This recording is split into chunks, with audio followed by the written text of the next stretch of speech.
Today, we are tackling one of the biggest questions out there: justice. How do we even begin to build a society that is truly, genuinely fair for everyone? Well, let's break it down. So just think about that for a second. If you had a blank slate, what would be your one non-negotiable rule? It's a huge question, one that philosophers have been wrestling with for centuries. Today, we're going to dig into a modern answer that totally changed the game. All right, let's start with a classic idea you've probably heard of, the social contract. You can think of it as the unwritten rule book for society, right? We all agree to follow the laws because, deep down, we've kind of consented to play by the same set of rules. Now, the philosopher Jean-Jacques Rousseau had a really strong take on this. He argued that for this contract to even be legitimate, it has to serve the whole community, not just our own private little interests. And this leads to a super important distinction. So this is where Rousseau gets really interesting. He makes this crucial distinction between the general will and the common will. See, the general will isn't just about what's popular.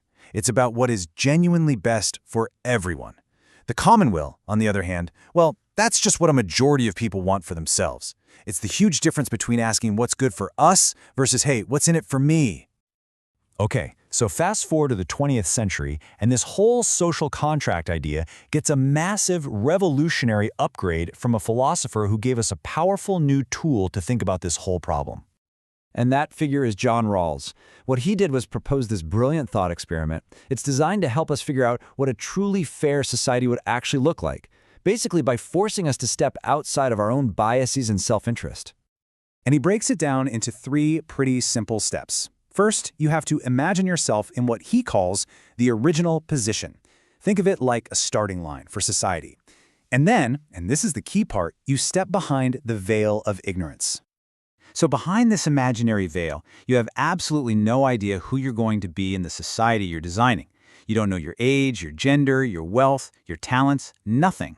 It forces you to be impartial, right? Because you're going to create rules that are fair to everybody since, hey, you could end up being anybody.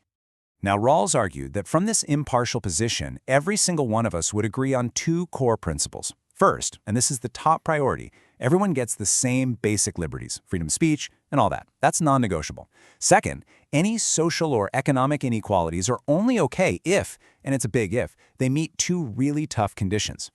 Let's really zero in on that second condition, because this is the one he called the difference principle. And you could argue it's the most radical, game-changing part of his whole theory. It says that it's only fair for some people to be richer than others if that very inequality helps out the people at the very, very bottom the most. Okay, let's make this real. Imagine this pretty common political scenario. A government wants to give a tax cut to the wealthiest people in the country. Is this a just policy? Well, according to Rawls, the answer is only yes if that tax cut can be proven to result in an equal or, even better, a greater benefit for the absolute poorest people in society. Maybe through job creation or investments that lift everybody up. But if it doesn't help the least well-off the most, then nope, it's unjust. Now, Rawls's theory is incredibly elegant, but you know how it is. No big idea goes unchallenged. Critics pretty quickly started asking, does focusing on rules and resources maybe miss a bigger picture? Is a just society really just about the fair distribution of stuff? And this is the core idea of what's called the capabilities approach, championed by thinkers like Amartya Sen and Martha Nussbaum. They argue that maybe we should focus less on what people have and more on what they are genuinely free to do and to be. It's a huge shift in thinking. And this example just hits it home perfectly. On the surface, 2 people might look exactly the same. Neither one is eating. But one person is starving and has no other choice. The other is fasting. They have the capability to eat, they just choose not to. Their actual level of freedom is worlds apart. So, for this approach, a just society has to guarantee everyone the real-world freedom to live a good, flourishing life. It's not enough to have the right to vote written down on paper. You also need the education and the health to actually be able to participate in political life.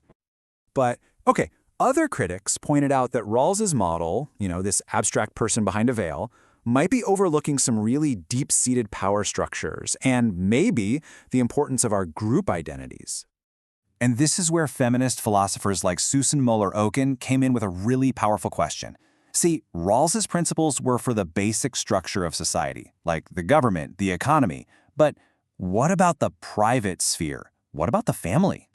Oken argued that, look, if society just expects women to handle most of the child care and the housework, that directly impacts their ability to compete for the same jobs and positions as men out in the world.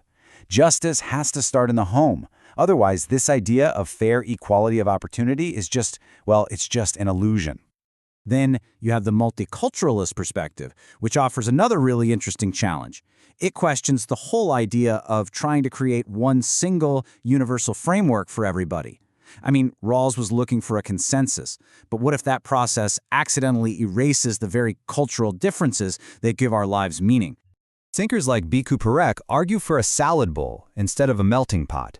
Instead of everyone melting into one uniform culture, maybe we should build our society on respecting our differences, recognizing that treating different people equally might mean treating them differently. So this whole debate, from Rawls all the way to his critics, it brings us to a final, really profound question for our time. Can a society really truly be just if its members feel alienated? Even if all the rules are technically fair on paper? What if people feel completely disconnected, like they don't have a real stake in their community, even if their basic rights are protected? And really, this is the question that we're left with. It suggests that maybe justice is about more than just fairness, more than resources, more than even capabilities. Maybe, just maybe, it's also about that deeply human feeling of being at home in the world, of truly belonging to the society that we all share.